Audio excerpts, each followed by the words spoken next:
Hello दोस्तों, स्वागत है आपका हमारे यूट्यूब चैनल सुपर रेफ्रिजरेशन में।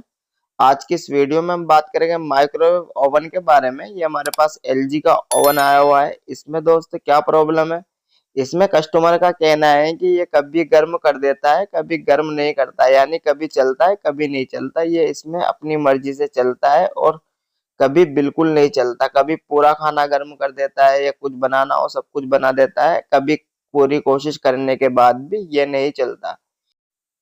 हमने भी इसमें एक गिलास में पानी रखकर चेक किया और 30 सेकंड का टाइमिंग लगाकर इसको स्टार्ट कर दिया। इसको ये देखने के लिए कि ये अब काम करता है या नहीं करता है। आप इसमें देखेंगे 30 सेकंड का टाइम लगाया और हमने स्टार्ट कर दिया। आप देखेंगे अभी तो फिलहाल ये काम कर रहा है। इसको प्रॉपर चेक करने के लिए हम क्या करेंगे, सबसे पहले माइक्रोवेव का पैनल खोल लेते हैं पीछे से। पैनल खोलने के बाद हम इसके एक एक पार्ट्स आपको चेक करके दिखाते हैं कि माइक्रोवेव के पार्ट्स किस तरीके से चेक होते हैं, इसमें क्या प्रॉब्लम निकल कर आती है, हम इसको यही देखने वाले हैं। सबसे पहले तो आप ये देखिए, इसमें माइक्रोटोन लगी होती है। माइक्रोटोन के कनेक्टर आसानी से निकाल लेंगे और कैपेसिटर को भी डिस्चार्ज कर देंगे ताकि करंट वगैरह हमारा कहीं से शॉर्ट ना हो जाए, करंट ना लग जाए। कैपेसिटर चार्ज हो जाते हैं अक्सर। माइक्रोटोन को आप क्लैम मीटर की मदद से भी चेक कर सकते हैं और सीरीज बोर्ड की मदद से भी चेक कर सकते हैं। सबसे पहले हम मीटर को कंटिन्यूटी पर सेट कर लेते हैं और इसमें अर्थिंग वगैरह इसकी चेक करते हैं कि हमारी माइक्रोटोन तो कहीं से शॉर्ट नहीं है। हमारी माइक्रोटोन मीटर के हिसाब से तो बिल्कुल ठीक है, कंटिन्यूटी इस पे प्रॉपर आ रही है। अब इसको खोलकर चेक कर लेते हैं कि माइक्रोटोन हमारी कहीं से शॉर्ट तो नहीं है। दो दो पैच इसमें साइड में लगे होते हैं, बहुत आसानी से माइक्रोटोन इसमें खुल जाती है। आप देखेंगे दो पैच इस साइड लगे होते हैं और दो पैच इस साइड लगे होते हैं। माइक्रोटोन आपकी आसानी से निकल जाती है इस तरीके से। अब माइक्रोटोन को देख लीजिए, माइक्रोटोन तो हमारी कहीं से शॉर्ट नहीं है। इसमें यही देखना होता है कि इसमें कहीं से स्पार्किंग तो नहीं हुई है, इसके मुंह पर या साइड में कहीं से स्पार्किंग होने की वजह से ये प्रॉब्लम आती है। पूरी हीट नहीं फेंक पाती, कभी ये काम करती है कभी ये काम नहीं करती। इसको प्रॉपर देख लीजिए, ये हमारी माइक्रोटोन फिलहाल बिल्कुल ओके है। उसके बाद हम इसमें क्या चेक करेंगे, मीटर को फिर कंटिन्यूटी पर करेंगे और इसके ओवरलोड को चेक करेंगे। जो ऑयल पे लगी होती है ओवरलोड को चेक करेंगे कि ये बीच में हमारे कट ऑफ तो नहीं करते हैं। ये भी आप किलोमीटर की मदद से कंटिन्यूटी पर सेट कर कर आसानी से चेक कर सकते हैं इस तरीके से।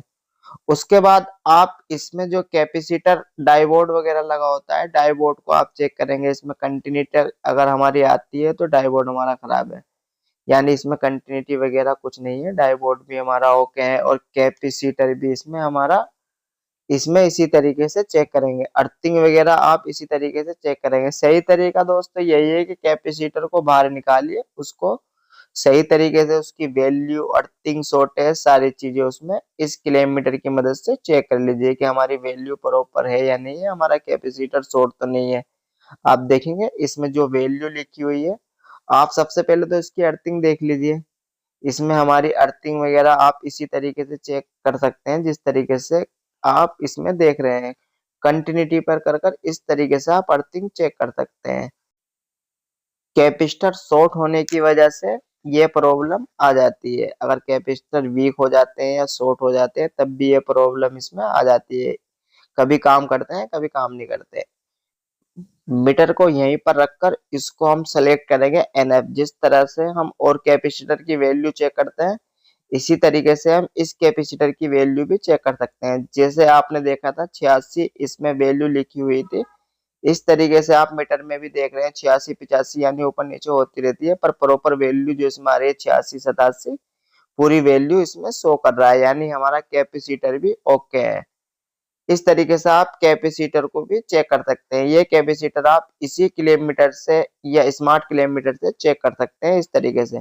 आप इसमें ये देख रहे हैं, ये सीट लगी होती है, इस सीट में भी कचरा लग जाता है या कचरा जमा हो जाता है, जिस वजह से ये प्रॉब्लम आ जाती है। इस सीट को भी आप सबसे पहले तो ये देख लीजिए कहीं से हमारी जली हुई तो नहीं है, टूटी हुई तो नहीं है।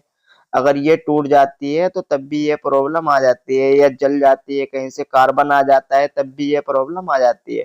इसको आप एक साफ कपड़े से आसानी से इस तरीके से साफ कर सकते हैं। इसमें कहीं से कचरा वगैरह बिल्कुल सही तरीके से साफ कर दीजिए तब भी यह प्रॉब्लम इसमें दूर हो जाती है। अक्सर यही होता है कि कचरा वगैरह आने से ये प्रॉब्लम आ जाती है।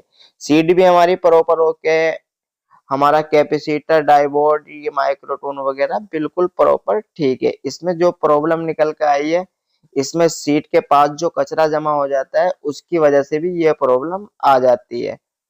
अब बारी आती है दोस्तों ट्रांसफार्मर टेस्टिंग की। ट्रांसफार्मर को हम वहीं पर लगे लगे चेक कर सकते हैं। इसमें कुछ स्पेस दिया होता है, इसको भी आप वहीं पर लगे लगे टेस्ट कर सकते हैं।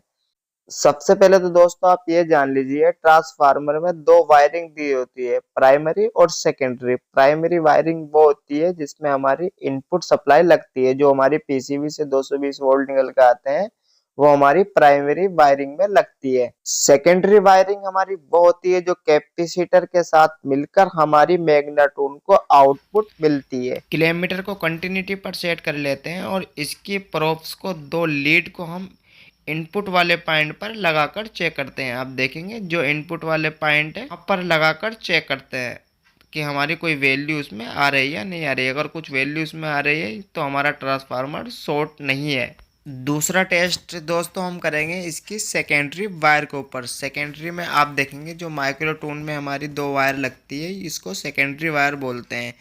इसको भी हम मीटर की दोनों प्रोब्स को लगाकर चेक करेंगे कि कुछ हमारी वैल्यू शो हो रही है या नहीं हो रही है। इसी तरीके से अगर कुछ वैल्यू हमारी आती है तो ये हमारा ट्रांसफार्मर बिल्कुल ओके है। इसी तरीके से आप कंटिन्यूटी पर मीटर को रखकर ट्रांसफार्मर की शॉर्टेज, अर्थ वगैरह चेक कर सकते हैं। जिस तरह से मोटर वगैरह की वायरिंग चेक करते हैं, इसी तरीके से आप इसकी अर्थिंग वगैरह चेक कर सकते हैं। आप देखेंगे इसी तरीके से इसकी सारी वैल्यू, कुछ वैल्यू हमारी आ रही है, आप मीटर में भी देखेंगे, तो ये ट्रांसफार्मर हमारा बिल्कुल ओके है। इसी तरीके से आप इसकी अर्थिंग को भी चेक कर सकते हैं, जिस तरीके से हमने आपको वीडियो में दिखाया है। एक किलोमीटर की वायर को हम, जो हमारी प्राइमरी वायरिंग है, उसके एक पॉइंट पर लगाएंगे, मीटर को फिर से कंटिन्यूटी पर सेट करेंगे और इसकी बॉडी से टच कर देखेंगे कि हमारा ट्रांसफार्मर कहीं से अड़ तो नहीं है। इसमें कार्बन होता है, हल्का सा साफ करके इसके एकक प्रोब्स को लगाकर चेक कर सकते हैं। सेकेंडरी में भी इसी तरीके से चेक कर सकते हैं और प्राइमरी में भी आप इसी तरीके से इसकी वायरिंग को चेक कर सकते हैं कि हमारा ट्रांसफार्मर कहीं से शॉर्ट तो नहीं है। अगर कहीं से शॉर्ट होता है तो जिस तरीके से आप मोटर वगैरह की अर्थिंग चेक करते हो, इसी तरीके से आप ट्रांसफार्मर की भी अर्थिंग चेक कर सकते हैं। इसके आप इसमें जो पिने लगी होती है, थिम्बल वगैरह जो जैक लगे होते हैं, इसको भी आप सही तरीके से चेक कर लीजिए कि ये हमारे लूज तो नहीं है, कहीं से जले हुए तो नहीं है। ये लूज होने की वजह से भी ये प्रॉब्लम इसमें अक्सर आ जाती है। अगर लूज है तो उसको टाइट करके फिर से लगा दीजिए। ये सारा सामान हमारा बिल्कुल प्रॉपर इसमें ओके है। जिस तरीके से हमने इसको खोला है उसी तरीके से वापस इसमें लगा देते हैं। माइक्रोटोन लगाना भी आसान होता है और खोलना भी आसान होता है। बहुत आसानी से आप उसी तरीके से फिट कर सकते हैं जिस तरीके से आप इसको खोलते हैं। माइक्रोटोन के तो सारे पार्ट्स हमने एक एक करके चेक कर लिए। जो प्रॉब्लम हमारी इस तरह की निकल के आई है, जहां पर पेपर शीट लगाई जाती है, माइक्रोटोन हमारी हीट फेंकती है, वहां पर कार्बन या कुछ जमा होने की वजह से ये प्रॉब्लम आ जाती है। आप उसकी सफाई कर दीजिए तो ये प्रॉब्लम हमारी दूर हो जाती है। बाकी हमने इसमें आपको सारी चीजें चेक कर दिखाई है कि किस वजह से ये प्रॉब्लम आ सकती है। फिलहाल हमारे माइक्रोवेव में सारे पार्ट्स बिल्कुल ओके हैं। इसी तरीके से आप वन बाय वन सारे पार्ट्स चेक कर सकते हैं। अगर इस तरह की आपको प्रॉब्लम आती है तो आप एक एक पार्ट्स चेक करके इसी तरीके से प्रॉब्लम को सॉल्व कर सकते हैं। फिलहाल हमारे सारे पार्ट्स बिल्कुल प्रॉपर ओके हैं। जो इसमें हमारे प्रॉब्लम आई है, जहाँ पर आपने देखा है कार्बन शीट के साइड कार्बन जमा हो जाता है, जिस वजह से ये प्रॉब्लम आ जाती है। ट्रांसफार्मर से जो हमारी सप्लाई निकल कर जाती है, जो हम माइक्रोटोन में लगाते हैं, उसको बिल्कुल टाइट से लगाना है। थिम्बल चेक करके लगाना है, बिल्कुल लूज नहीं लगाना है। बिल्कुल एक एक पॉइंट आपको चेक करके लगाना है। इसमें लूजिंग की वजह से भी ये प्रॉब्लम बहुत बार देखने को मिल जाती है। अगर इस तरह की प्रॉब्लम आती है तो आप ये भी चेक कर लीजिए कि हमारे पॉइंट कहीं से लूज तो नहीं है। ये थिम्बल वगैरह, कैपेसिटर, माइक्रोटोन या ट्रांसफार्मर में जो लगे हुए हैं, ये कहीं से हमारे लूज तो नहीं है। इसको प्रॉपर करके सही तरीके से इसी तरीके से आप लगा लीजिए। आप देखेंगे सीट भी हमारी लग चुकी है। इस तरीके से साफ सफाई करके सीट भी हमारी प्रॉपर लग चुकी है। अब दोस्तों हम इसको फिर से चला के चेक करते हैं कि हमारा माइक्रोवेव काम करता है या नहीं करता है। माइक्रोवेव में यही प्रॉब्लम थी, कभी तो ये काम करता था, कभी ये काम नहीं करता था। फिलहाल हमने इसके सारे एक एक कट्स के 1 बाय 1 पार्ट्स चेक किए, बिल्कुल पार्ट सारे ओके निकले। माइक्रोवेव में हमने फिर से पानी रखकर चेक किया, माइक्रोवेव हमारा बिल्कुल प्रॉपर वर्क कर रहा है, जिस तरीके से काम करता है उसी तरीके से काम कर रहा है। आप देखेंगे हमने 30 सेकंड का इसमें टाइमिंग लगाया और इसमें पानी रखकर चेक किया, ताकि हमें पता लग सके कि हमारा माइक्रोवेव फिर से काम कर रहा है नहीं कर रहा है। बिल्कुल आप पानी देखेंगे इस तरीके से, आप पानी भी हमारा इसमें सही तरीके से गर्म हो रहा है। उम्मीद करता हूँ ये वीडियो आपको जरूर पसंद आई होगी। ऐसी ही टेक्निकल वीडियो देखने के लिए आप हमारे चैनल को सब्सक्राइब कर सकते हैं। मिलते हैं दोस्तों अगली वीडियो में न्यू टॉपिक के साथ। जय हिंद।